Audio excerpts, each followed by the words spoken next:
So basically, just because I'm starting a new recording, can you say your name and your organization for that? My name is Potri Maniski Nor. I'm from the 15th Pagawidan Pat Pangampong Coronao from the Royal House of Burukut Maging. I am from the the house of the Patin clan. So I created Kunding Sindao in 1992 in New York. I'm an immigrant nurse. The reason I created this group is because I'm afraid that my children will be lost. They will lose in the process of growing here the tradition that I grew up with. That is very important. So Kinding means dance or movement. Sindao means to light. So it's using dance to shed light to the real story of the Philippines, real history of the Philippines, and also bringing out the value of the vessel of that history from ancient times, is the legends, epics, and myths, and using ritual dances and court dances, preserving it from the wardrobe to jewelry to hair and all the nuances. And I welcome the world to join, so everyone will be able to retrace the indigenous path within them. So we have a lot of indigenous people, Maranao, Maguindanao, Moro people within the group. And we also, if you have funding, we bring people here to help each other and also to inspire people back home. Because you see, this kind of art back home was marginalized since colonization, and the neo-colonial mind of the people has been looking down on indigenous people for longest time. And it is still going on right now by the fact that we are being militarized.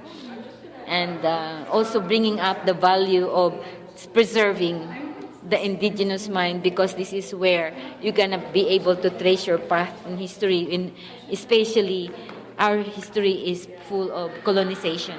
And this is the only part in the Philippines that was not colonized by the Spaniards for 400 years. That means the Philippine government is supposed to preserve this area, these people, this heritage, because it's a living tradition for the Filipinos to come back and see and tell to the world proudly that our civilization goes back from 4th to 10th century, not what the Spaniards said or the Americans said. So, but we suffered so much seeds. 1903 massacre, 1907 massacre, but this is not part of the Philippine history or U.S. history. So that's the story. Meanwhile, I believe that resistance. I mean, standing against all these absurds of control of the colonial power, neo-colonial power, the fascist regime. I believe in love as a weapon, and love translated into art. And my tribe was the 15th Pagawidan is assigned to be artists, or we are the pillar of the four Emirates of Lanao to become the people who memorize events through chant.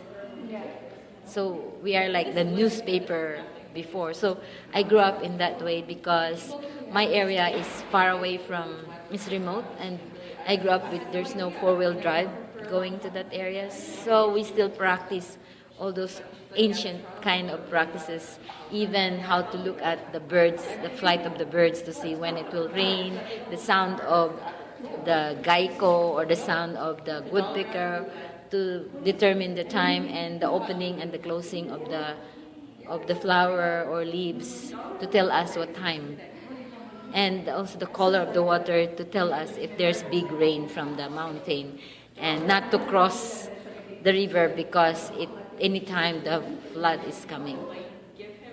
So those are beautiful experiences I had when I was a child, but it was short-lived when multinational companies came and took over. And we were so much militarized because our land as an ancestral land has no Torrens title. So there are politicians who just started to divide and rule our area. Of course, that is with the fact that it's giving way to the multinational companies. So what else? It's imperialism. Our land now is taken over by Goodyear and Firestone rubber tree plantation, Chiquita Banana, Cavendish, all these United Fruits, Dole pineapple, and Del Monte pineapple. So the land is very fertile, but because the use of every day, twice a day, insecticides and fertilizers, so every time rain and thunderstorm when I was small was a normal events to happen. In fact, we're so happy when it rains, when it's thunderstorm. There will be now a little thunderstorm, a little rain.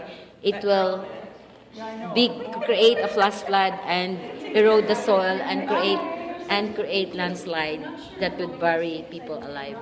And that's my story. So even I'm away from home, I continue my struggle through use of art. And I believe that through the art that I have learned from my ancestors, I'm able to tell the truth of what happened to us and to continue inspiring the generations, people back home, to hold on to whatever tradition they can remember. So how could we contribute or help you guys with your struggle?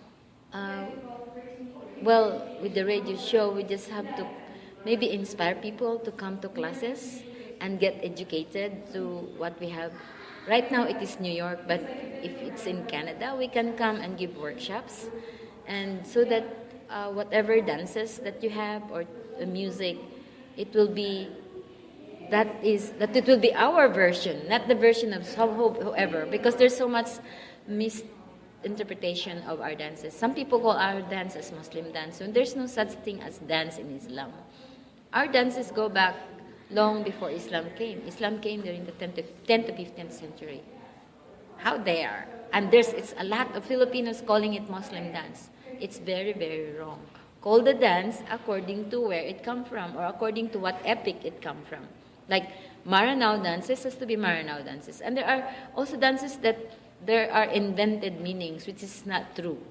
So this is the way how to cleanse ourselves, the self-cleansing according to decolonize ourselves, learn the correct version, and not only dance, but looking at dance and music and art as a heritage, not as an entertainment, but it's a precious wealth that we could ever have as a people, as a wealth that we have to take care of. Otherwise, what kind of life we live here? We'll be lost. We'll be lost because we don't know our past. And this is the only way we can continually tell the youth, so that the youth, as they grow old, they will tell their children, and to say that this is our pride. We're not a lost people, we have our identity, and this is how it is. Our ancestors have been transmitting us these stories, and this is coming from 4th to 10th century stories.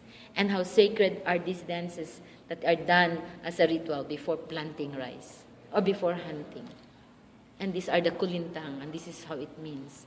This piece is copying the sound of the rain, or this piece is a piece that is for healing, used for healing. So you in the media, you have a lot to do.